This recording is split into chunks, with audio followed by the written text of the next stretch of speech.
বর্তমান সময়ে সোশ্যাল মিডিয়ায় ভাইরাল হয়েছে একটি চাঞ্চল্যকর খবর। আলোচনার কেন্দ্রবিন্দুতে রয়েছেন জনপ্রিয় অভিনেত্রী কেয়া পায়েল এবং অভিনেতা মুশফিক আর ফারহান। হঠাৎ করে তাদের কিছু ঘনিষ্ঠ ছবি ছড়িয়ে পড়তেই শুরু হয়েছে তুমুল আলোচনা। ভাইরাল হওয়া ছবিগুলোতে দেখা যায় তারা একসঙ্গে বেশ ঘনিষ্ঠ মুহূর্ত কাটাচ্ছেন। কেউ বলছেন এটা বাস্তব প্রেম, আবার কেউ বলছেন এটা শুধুই নাটকের দৃশ্য। কিন্তু ছবিগুলো এতটাই বাস্তব মনে হচ্ছে যে দর্শকদের মধ্যে তৈরি হয়েছে নানা প্রশ্ন। অনেকেই মন্তব্য করেছেন, তাহলে কি সত্যি তাদের মধ্যে কোনো সম্পর্ক রয়েছে, নাকি এটা শুধু অভিনয়ের অংশ? কারণ এর আগেও এই দুই তারকাকে একসঙ্গে কাজ করতে দেখা গেছে এবং তাদের অনস্ক্রিন কেমিস্ট্রি সবসময় দর্শকদের নজর কেড়েছে। এদিকে সোশ্যাল মিডিয়ায় ছবিগুলো ছড়িয়ে পড়ার পর থেকেই ভক্তদের মধ্যে চলছে তর্ক বিতর্ক। কেউ সমর্থন করছেন, আবার কেউ সমালোচনাও করছেন।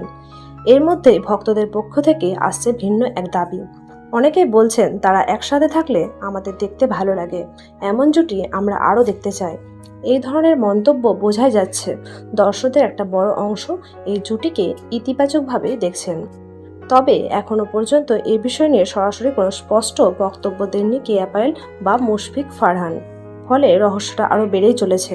সব মিলিয়ে এই ঘটনাটি সোশ্যাল মিডিয়ায় হট টপিকে পরিণত হয়েছে। প্রতিদিনই বাড়ছে আলোচনা আর কৌতূহল। আপনার কি মনে হয়, এই জুটি কি বাস্তবেও এক হওয়া উচিত? কমেন্ট করে আপনার মতামত জানাতে ভুলবেন না। ধন্যবাদ।